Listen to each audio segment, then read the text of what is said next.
ஒரு திட்டமிடப்படாத வேலை நடந்தால் எப்படி இருக்கும் அப்படின்றதுக்கு இந்த கதையை ஒரு பெரிய உதாரணமாக சொல்லலாம். ஒருத்தன் 3 அடிக்கு நெடுக குழியை தோண்டிட்டு போயிட்டு இருந்தான். இன்னொருத்தன் அந்த குழியை மூடிட்டு போயிட்டு இருந்தான். இதை பார்த்த பெரியவர், என்னப்பா ஒருத்தர் 3 அடிக்கு குழியை தோண்டுறீங்க, அடுத்து இன்னொருத்தர் என்னடான்னு பார்த்தா 3 அடிக்கு குழியை மூடுறீங்களே, என்ன வேலை பார்க்குறீங்கன்னு கேட்டேன். அந்த குழியை தோன்றவன் சொன்னால், அரசாங்க வேலை பார்க்குறேங்க ஐயான்னு. உடனே பெரியவர் கேட்டார், அரசாங்க வேலை பார்க்குறியா, என்னடா வேலை இது, அப்படி என்ன அரசாங்க வேலை அப்படின்னாரு. அதுக்கு அவன் சொன்னான், ஐயா மொத்தம் 3 பேர் வேலைக்கு, 2வது ஆள் செடியை நடுறவன் லீவு போட்டான். நான் எங்கள் மேனேஜர்கிட்ட போய் சொன்னேன், ஐயா அவன் லீவு போட்டான் அப்படின்னு. உன் வேலை என்னமோ அதைய பாடுறா, அடுத்தவன் மேலே நீ கம்ப்ளைண்ட் பண்ணாத அப்படின்னாரு. நான் ஏன் வேலையை பார்த்துக்கிட்டு இருக்கேங்கய்யா அப்படின்னு.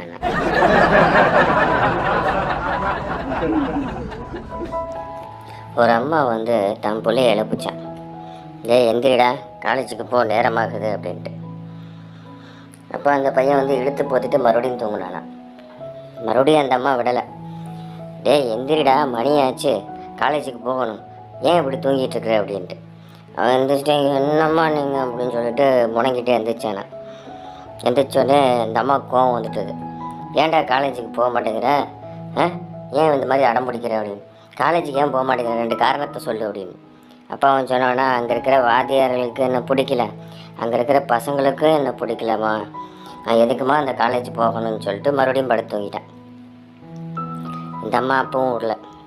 மறுபடியும் தட்டி எழுப்பி, ஏன்டா இப்படி காலேஜுக்கு போக மாட்டேங்கிற, எந்திரிச்சு போடா டைம் ஆகுது பாரு அப்படின்ட்டுருக்கு. உடனே அவன் கேட்டான், நீ இப்போ 2 காரணம் சொல்லு, நான் எதுக்கு காலேஜுக்கு போகணும் அப்படின்னு கேட்டிருக்கேன். அதுக்கு அந்த அம்மா சொல்லிச்சான், உனக்கு வயசு 54,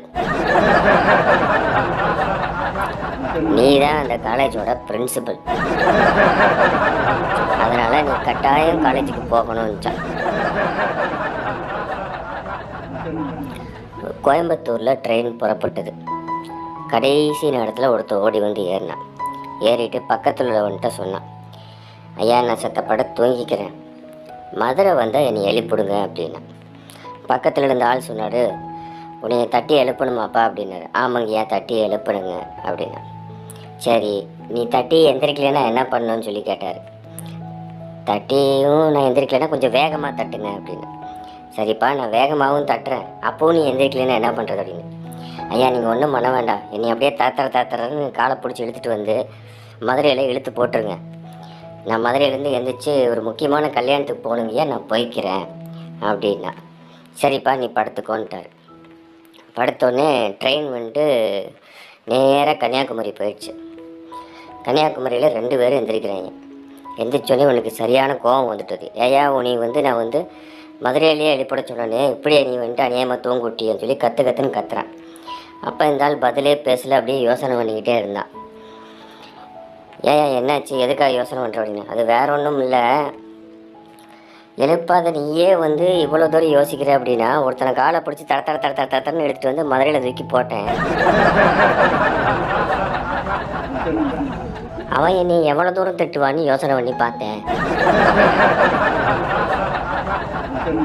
நான் ஒரு தெரு வழியாக நடந்து போயிட்டுருக்கும்போது ஒரு வீட்டில் ஒரு போர்டு இருந்துச்சு, நாய்கள் ஜாக்கிரதை அப்படின்னு. நான் என்ன பண்ணேன், அந்த கேட்டுக்கிட்டு இருந்து அப்படியே எட்டி பார்த்தேன். ஒரு நாய் மட்டும் படுத்துட்டு இருந்தது. என்னடா ஒரு நாய் தான் படுத்துட்டு இருக்குது, இவன் நாய்கள் ஜாக்கிரதைன்னு போர்டு போட்டிருக்கானே அப்படின்னு. உடனே ஹவுஸ் ஓனர் வந்தான். வந்தோடனே என்ன வேணும், ஏன் இப்படி பார்க்குற, எதுக்கு கேட்ட தரங்க, உனக்கு என்னாச்சு அப்படின்னா. இவன் தெளிவாக தான் எழுதி போட்டிருக்கான், நம்ம தான் தப்பாக புரிஞ்சுக்கிட்டோம் அப்படின்ட்டு பேசாமல் வந்துட்டேன். என் நண்பன் வீட்டுக்கு போயிருந்தேன். திடீர்னு பார்த்தா அவங்க வீட்டில் புதுசாக நாய் வாங்கியிருந்தாங்க. எனக்கு பயம் வந்துட்டுது. என் நண்பனை பார்த்து கேட்டேன், என்னடா உங்கள் வீட்டில் நாயெல்லாம் இருக்குது, எப்போ வாங்கினது அப்படின்னு. நேத்தாண்டா வாங்கணும் அப்படின்னு. அப்போ அடுத்த கேள்வி நான் கேட்டது, கடிக்குமாடா அப்படின்னு. தெரிலடா எனக்கே, கடிக்குமா கடிக்காதுன்னு, நீ வா பார்க்கலாம் அப்படின்னு. ஏண்டா நாய் கடிக்குமா கடிக்காதா டெஸ்ட் பண்ணி பார்க்கறதுக்கு நானாடா கிடச்சேன் அப்படின்னு. ஒரு துணிக்கடைக்காரர் துணிக்கடையில் வேலை செய்கிற ஒரு பையனை பார்த்து திட்டினார். ஏன்டா 4 வருஷமாக வேலை செய்கிற, துணியை ஒழுக்கமாக வந்துட்டு மடிக்கவும் தெரில, விற்கவும் தெரில, உன்னால் எத்தனை சட்டை வீணாக போகுதுன்னு பாடுறா அப்படின்னு சொல்லிட்டு திட்டிகிட்டு இருந்தார். அந்த நேரம் பார்த்து ஒரு பையன் வந்தான். அண்ணே எனக்கு எதனா வேலை இருந்தால் போட்டு கொடுங்கண்ணே அப்படின்னு பார்த்து ஓனரை பார்த்து கேட்டான். உடனே இவர் சொன்னார், இதை பாடுறா, உன்னை எப்படி நான் வேலைக்கு நம்பி எடுக்கிறது, இருக்கிறவங்களே வந்துட்டு ஒழுக்கமாக மடிக்கவும் மாட்டேங்கிறானுங்க, ஒரு சட்டையை வைக்கவும் மாட்டேங்கிறானுங்க அப்படின்னாரு. அண்ணே நீங்கள் எந்த சட்டையை வைக்கணும்னு சொல்லுங்கண்ணே, அந்த சட்டையை நான் விற்று கொடுத்துறேனே அப்படின்றா. திடீர்னு இவர் என்ன பண்ணுறாரு, ஒரு சட்டையை எடுத்து காமிச்சு இதை விற்று கொடுத்துட்றான், நான் உனக்கு வேலை போட்டு கொடுத்துட்றேன் அப்படின்றாரு. சரி நீ கவுண்டரில் போய் நில்லு அப்படின்ட்டாரு. அந்த நேரம் பார்த்து ஒரு கஸ்டமர் வராங்க.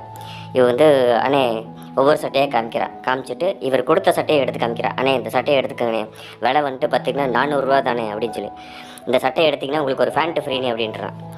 உடனே ஆச்சரியம் அந்த வந்த கஸ்டமருக்கு. பரவாயில்லையே இந்த சட்டையை நீங்கள் பேக் பண்ணிடுங்க அப்படின்றான். கடை ஓனருக்கு வேறு வழியே இல்லை. திருன்னு முழிச்சிட்டு பேசாமல் காசை வாங்கி உள்ளே விட்டு அவங்ககிட்ட சட்டையும் அனுப்பிச்சிட்டாரு.